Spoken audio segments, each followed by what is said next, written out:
Hey everyone, and welcome back to Brian's Horror Movies for Life YouTube channel, and welcome to this modern horror movie review video.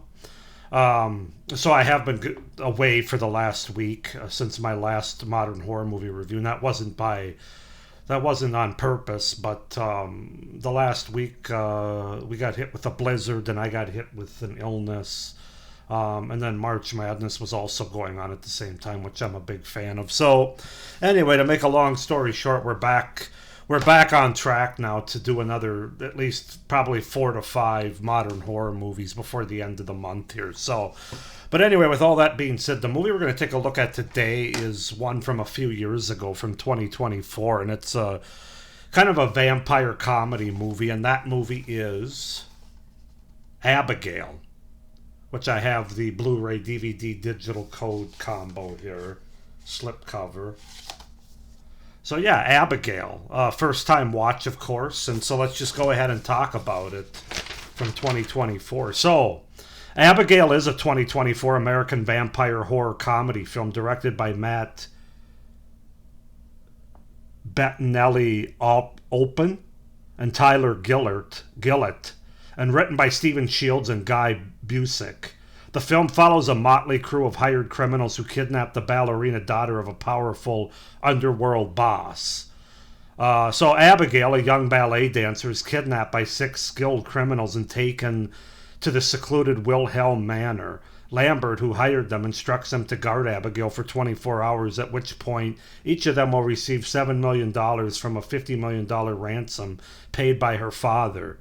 The group, using aliases to protect their identities, consists of former Army medic and recovering addict Joey, former New York PD detective Frank, thrill-seeking hacker Sammy, former Marine sniper Rickles, a dim-witted mob enforcer Peter, and sociopathic driver Dean.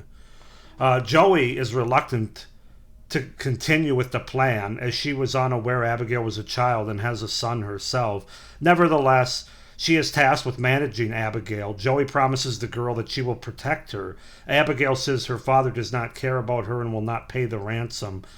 Then ominously apologizes for what is going to happen to Joey. Perturbed by this, Frank violently confronts her, learning that her father is Christophe Lazar, a powerful, almost mythical crime lord.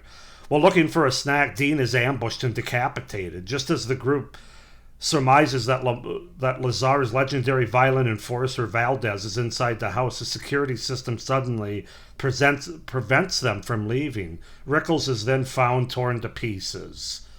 So yeah, that's to set up the premise, kind of the beginning of Abigail from 2024. As far as the cast goes, we have Melissa Barrera as Joey / Ana Lucia Cruz, Dan Stevens as Frank or Adam Barrett, Alicia Weir as Abigail, Catherine Newton as Sammy or Jessica Herney, Kevin Durand as Peter or Terrence LaCroix, Will Catlett as Rickles, Angus Cloud as Dean, and Giancarlo Esposito as Lambert. So yeah, that's to set up the premise and the cast for the 2024 vampire comedy movie Abigail. I enjoy this movie. It's very entertaining. It's very fun. I have a few issues with it that I'll get into later, but first I'm going to talk about the things that I liked about Abigail.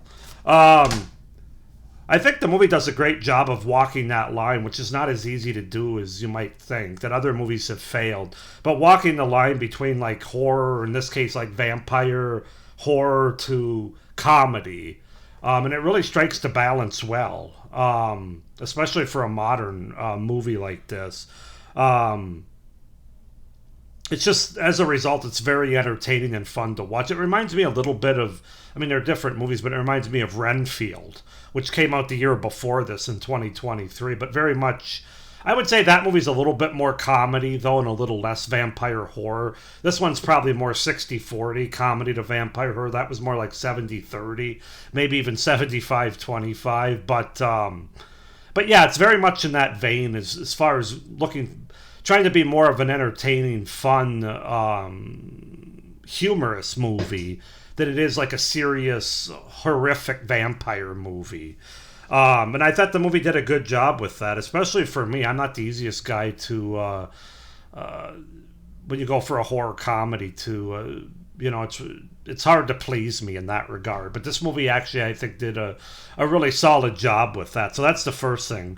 The two standout performers in this movie I have to talk about. Melissa Barrera, of course, who's most notably from Scream 5, Scream 6, should have been Scream 7, but that's a different video. She's really good in this movie, and she's quickly becoming one of my favorite young actresses in Hollywood, frankly, especially in the horror genre or horror adjacent genre. She's kind of the main character here with a really solid character backstory. She's really good in this movie. And then also the young actress who plays Abigail, Alicia Weir. I thought she did an outstanding job, especially considering the amount of acting chops you got to have on to pull off this performance. She's got a lot on her plate here, not just in terms of being a little girl, the first act of the movie, but then being able to turn on a dime to the more vampiric, now that's not a word, the more vampire aspects of being both scary, but she also delivers some sort of deadpan humor as well. And I thought she did a really good job for a young actress to do that. So those two really stand out, but really the whole cast is a highlight of this movie. The supporting cast, Dan Stevens, Kevin Durant, Catherine Newton, they're all really good. I also have to mention Angus Cloud, rest in peace, because he tragically died a few months, I believe, after production of this movie. But yeah, I thought the whole cast was solid and definitely a highlight, as I said, of the overall movie. But I do think Melissa Barrero and Alicia Weir really steal the show here and do a really good job. I felt like the characters overall were interesting enough and had enough development behind them to make the viewer care about them and be engaged. Even if it wasn't a likable character, there was enough interesting there to keep you into it, to keep you engaged, and that's very important for this kind of movie. Great over-the-top, fun, explosive blood and gore in this movie, and I use the word explosive on purpose. If you've seen the movie, you know, but it really contributes to the fun of the movie, I feel like, and yeah, a lot of blood and gore. But it's kind of the over-the-top variety, not like the I don't know. When I think of gore, there's like the almost too real and hard to watch kind of gore, and then there's just the fun, like Evil Dead 2 kind of explosive over-the-top gore, and that's kind of what I felt like this movie was. But it's fun.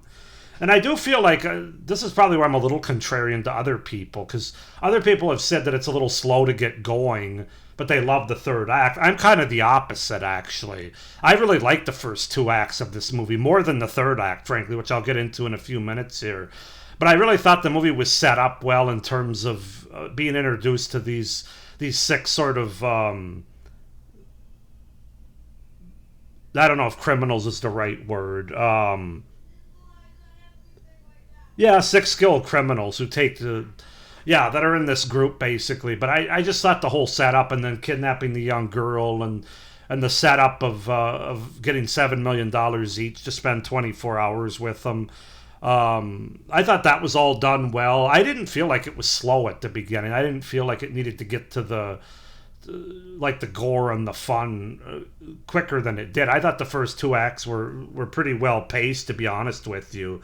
And I thought it kind of led up to the effective reveal, leading into the reveal, even though it's not really that big of a twist because it's pretty much given away here, but more in the trailer and just kind of knowing the movie. I knew what was going on before I ever saw the movie, and that's because of the trailer for the most part, but I think that's because it's more on the comedy, lighthearted side of vampire horror, and so... But yeah, and then I also really I kind of liked the ballerina angle. I thought that played well, and obviously it does play into the second half of the movie. There's a reason for it. It isn't just something different to throw at the screen. They actually use it in Abigail's sort of transformation, if you will. And so I thought that was interesting, using that to start the movie and then how it plays into later in the movie. I also really like the setting of this movie, this Wilhelm Manor, this like not castle but like mansion that they're in. it gives for a lot of space to play with, and a lot of different areas of this mansion that are great for this kind of movie. And so I thought it really set well for the movie. So those are my pros for Abigail. There's a lot to like here: the cast, the acting, just the entertainment and gore value of the movie.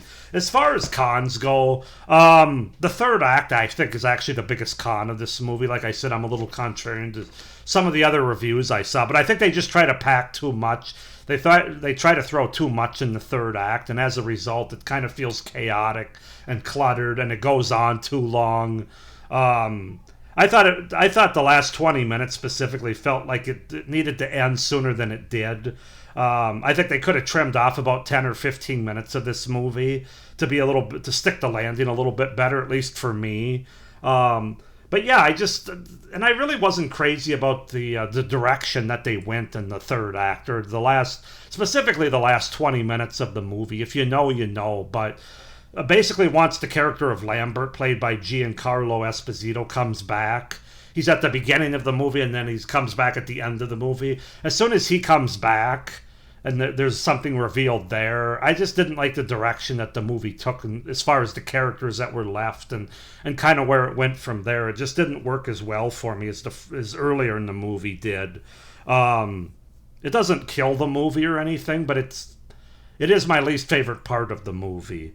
And then there's part of me that wishes, and again, I mentioned this earlier, but I think it's because of the kind of movie that they were trying to make here, much more of a lighthearted vampire comedy. But I kind of wish the reveal hadn't been given away in the marketing and the trailers. I think that would have made a bigger impact on the overall movie with people watching it, where you really didn't see it coming.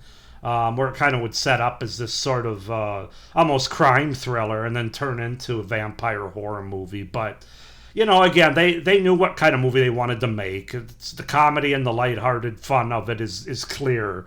It's a movie not to be taken seriously, although it does have some nice, I don't want to say horror, but more like creepy, played for horror, vampire horror elements to the movie, especially as it relates to Abigail and her performance. But there's just a few things that didn't really work for me as well. That didn't quite stick the landing for me. But overall, I had a great time with Abigail from 2024. Really glad to have the physical media in my collection. I'm going to give Abigail an 8 out of 10. I don't think I absolutely love it as much as some other people that just, basically blew their load over it. Kind of like Sinners from last year, a 10 out of 10, best movie ever. I don't fall into those kind of, what have you done for me lately tropes that seem to be out there now. But I do think Abigail's a really solid, fun, entertaining vampire horror movie. Comedy, I should say, vampire comedy horror. And I'm going to give it an 8 out of 10, as I said. 8 out of 10 for Abigail. Go ahead and comment down below your guys' thoughts on Abigail if you've seen it. If not, I would recommend it, especially if you're into vampire movies and horror comedies. It is worth checking out for sure. But let me know your thoughts on it down below in the comments. Please like this video, hit the little notification bell, and subscribe to my channel if you haven't already. It would really help me out for the future content and my channel going forward. So with all that being said, I am back. I'm healthy again. This week I should be able to release at least 2 to 3 more reviews, not counting this one. So we're going to finish the month off strong here for this series. But with all that being said, thank you for watching. As always, stay scared. Bye.